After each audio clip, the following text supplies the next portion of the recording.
Hello বাচ্চো, welcome to Biohack NEET প্রস্তুতির জন্য বাংলা ইউটিউব চ্যানেল। তো নিট রিলেটেড একটা গুরুত্বপূর্ণ ইনফরমেশন এসছে, সেটা হলো বৃহস্পতিবারে সুপ্রিম কোর্টে নিটের যে মামলা সেটা কিন্তু উঠেছিল। নিট 2024-এ যে ব্যাপকভাবে স্ক্যাম হয়েছে, সেই স্ক্যামের কারণে সুপ্রিম কোর্ট নির্দেশ দিয়েছিল সেন্ট্রাল গভর্নমেন্টকে যে একটা হাই লেভেল কমিটি করার। ইনফ্যাক্ট সুপ্রিম কোর্ট নিজেও কিছুটা কমিটির ক্ষেত্রে রেকমেন্ডেশন দিয়েছিল। তো সেই কারণেই একটা হাই লেভেল কমিটি তৈরি হয়েছিল এবং এই কথা ছিল যে হাই লেভেল কমিটি সে হচ্ছে নিট এক্সামকে কিভাবে স্ক্যাম ফ্রি করা যায়, কিভাবে নিটে যেন কোনো রকম ধাঁধলি বা স্ক্যাম না হয় সে ব্যাপারে কিছু কিছু রেকমেন্ডেশনস যেন সেন্ট্রাল গভর্নমেন্টকে দেয়। এছাড়াও একটা জিনিস মনে রাখতে হবে, আমাদের শিক্ষামন্ত্রী বলো বা সেন্ট্রাল গভর্নমেন্ট বলো, তারা কিন্তু সুপ্রিম কোর্টে একটা কথা বলছে বারবার যে আমরা এই রেকমেন্ডেশনগুলোকে নিট ইউজিতে অ্যাপ্লাই করতে চাই, কিন্তু সেটা কবে থেকে অ্যাপ্লাই করব, সেটা কি 2025-এ অ্যাপ্লাই হবে না 2026 থেকে শুরু হবে, সে ব্যাপারে কোনো ক্লিয়ার কাট কিছু কিন্তু জানা যাচ্ছে না। শুধু একটা ভাষা ভাষা জানা যাচ্ছে যে আমরা এটা নিটে অ্যাপ্লাই করব। যেহেতু কেসটা রয়েছে তোমার এপ্রিলে শুনানি হবে, মানে এপ্রিলে ডেট পড়েছে, সেই হেতু এপ্রিলে ডেট পড়লে মে মাসের মধ্যে তোমার এত কিছু রেকমেন্ডেশনকে অ্যাপ্লাই করা এক কথাই ইম্পসিবল। তবে মেন যেটা জোর দিচ্ছে আমাদের সেন্ট্রাল গভর্নমেন্ট, সেটা হলো দুটো ধাপে নিট ইউজি এক্সাম করাতে চাইছে, প্রিলিমিনারি এবং মেন। এবং 2 নম্বর হচ্ছে আপাতত যেটা বলছে হাইব্রিড। হাইব্রিড মোডটা তোমরা যারা জানো না তারা বলে দিই, কম্পিউটার স্ক্রিনে কোশ্চেন আসবে, সেই কোশ্চেন দেখে তোমরা ওএমআরে নিজেদের হাত দিয়ে গোল্লাগুলো ফিল করবে। তো এটা হাইব্রিড মোড। তো হাইব্রিড মোডও যা, অনলাইন এক্সাম মানে সিবিটি মোডও তাই, অ্যাকচুয়ালি তাই।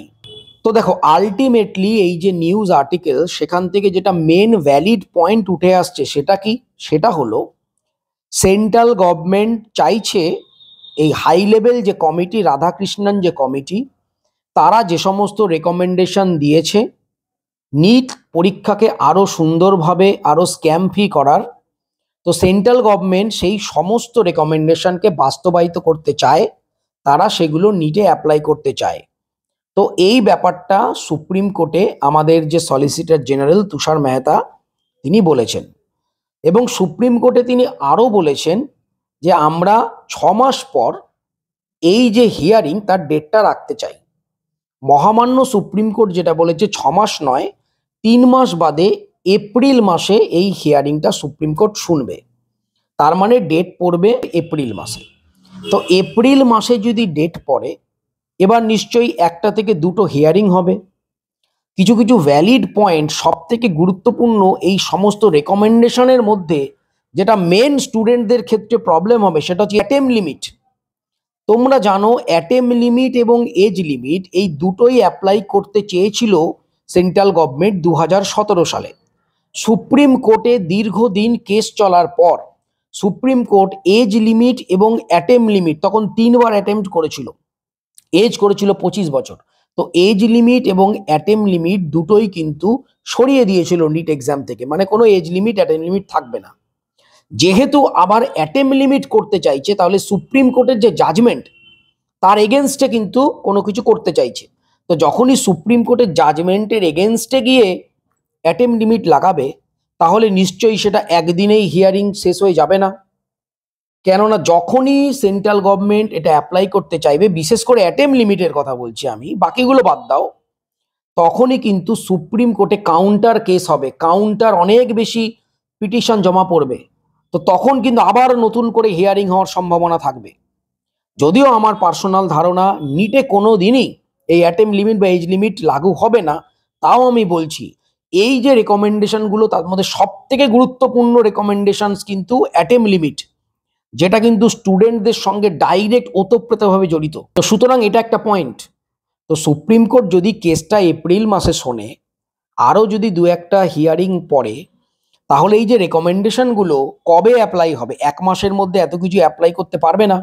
তার মানে একটা জিনিস কিন্তু স্পষ্ট, যেটা কিন্তু সেন্ট্রাল গভর্নমেন্টও কিন্তু স্পষ্ট করে বলছে না। আমি তোমাদের আগেই বলেছিলাম সেন্ট্রাল গভর্নমেন্ট সব সময় ঝুলিয়ে রাখবে, পরীক্ষার আগে বিভিন্ন রকম এরকম বিভ্রান্তিমূলক তোমার নোটিফিকেশন জারি করবে, তোমরা কিন্তু বিভ্রান্ত হবে না, তোমরা তোমাদের পড়াশোনা চালিয়ে যাও। সেন্ট্রাল গভর্নমেন্ট কিন্তু ডাইরেক্টলি স্পষ্ট করে 2025 থেকে অ্যাপ্লাই হবে না 26 থেকে হবে না 27 থেকে হবে কিচ্ছু বলছে না। তারা একটা কথাই বলছে, আমরা অ্যাপ্লাই করতে চাই, কবে থেকে বলছে না। কিন্তু এই সমস্ত ঘটনাক্রম দেখে আমাদের যেটা মনে হচ্ছে যে 2025-এ যেমন হচ্ছে তেমনই হবে। 2025-এ কোনো রকম পরিবর্তন কিন্তু আসবে না, পেন পেপার মোডে এক্সাম হবে যেরকম হচ্ছিল। 2026 থেকে এই যতগুলো রেকমেন্ডেশন আছে, যদিও সেন্ট্রাল গভর্নমেন্ট চাইছে সবগুলো রেকমেন্ডেশনকেই অ্যাপ্লাই করব, এই যতগুলো রেকমেন্ডেশন আছে তার মধ্যে হয়তো কয়েকটা অ্যাপ্লিকেবল হতে পারে, বাকি কয়েকটা কিন্তু নিজের ক্ষেত্রে অ্যাপ্লিকেবল হবে না, যেমন ধরো অ্যাটেম্প লিমিট। তো সুতরাং ভয় ভীতি পাওয়ার কিছু নেই। এই ধরনের নিউজ রিপোর্ট, এই ধরনের নোটিফিকেশন নিট পরীক্ষার 2-3 মাস আগে থেকে কন্টিনিউ আসতে থাকে। কোনো টেনশনের কোনো কারণ নেই। তোমরা যারা নিট 2025-এর প্রিপারেশন করছো, মন দিয়ে প্রিপারেশন কন্টিনিউ করে যাও, এই টেনশনেরও কিছু নেই। এগুলো আমরা প্রত্যেক বছরই দেখি। এইবার যেটা আরেকটা বারবার ভিডিও করে বলার পরেও তাদের কনফিউশন কমছে না, সেটা হচ্ছে ধরো যদিও চান্স নেই, তাও আমি যদি তর্কের খাতিরে ধরি অ্যাটেম্প লিমিট অ্যাপ্লাই হলো, সেক্ষেত্রে কখনো আগের অ্যাটেম্পটগুলো কাউন্ট করা যায় না। কোনো একটা রুল, কোনো একটা জাজমেন্ট যদি আমি অ্যাপ্লাই করি, সেটা যেই দিন থেকে অ্যাপ্লাই হবে সেই দিন থেকেই কার্যকর হয়। আগেকার কেসে সেইটা কিন্তু কার্যকর হয় না। সেই কারণেই যদি অ্যাটেম্প লিমিট অ্যাপ্লাই হয়ও, সেটা সেটা 5টা 10টা যতই হোক, সেটা কিন্তু যে সাল থেকে অ্যাটেম্প লিমিট অ্যাপ্লাই হবে সেই বছরটাই হবে প্রথম অ্যাটেম্প্ট প্রত্যেকের জন্য। তারপরে পরপর যেমন লিমিট অনুযায়ী এক্সাম হবে। তো ধরো এমন কেউ নেই যার ধরো আগে 5বার দিয়েছে, আমি ধরো 5টা অ্যাটেম্প হয়ে গেছে আগে, আমি ধরো নিটে ধরো বললে অ্যাটেম্প লিমিট 5বার, তাহলে সে আউট হয়ে গেল, সেরম হবে না। যবে থেকে অ্যাপ্লাই হবে তবে থেকে অ্যাটেম্প কাউন্ট হবে, সেবারই হবে প্রথম অ্যাটেম্প্ট। বোঝাতে পারলাম? সুতরাং আগেরগুলো কাউন্ট হবে না, ওই নিয়ে ভয় নেই। এইটা কিন্তু গেল মোটামুটি খবর। তো এপ্রিল মাসে দেখা যাক আবার নতুন কি গল্প আসে। তো যাই হোক, দেখো তোমরা চিন্তা করো না, নিট রিলেটেড যত ছোট মোটো খবর যতই হোক, আমার 1 দিন 2 দিন দেরি হলেও আমি কিন্তু তোমাদের ঠিক দিয়ে যাব। সুতরাং কোনো রকম প্রবলেম নেই, আর ভয়ভীতি পেও না, পড়াশোনা চালিয়ে যাও। এরকম বিভ্রান্তিমূলক পোস্ট কন্টিনিউ আসবেই। তো সবাই খুব ভালো থেকো, মন দিয়ে পড়াশোনা করো। নিট 2025 কিন্তু ক্লিয়ার করতেই হবে। টাটা।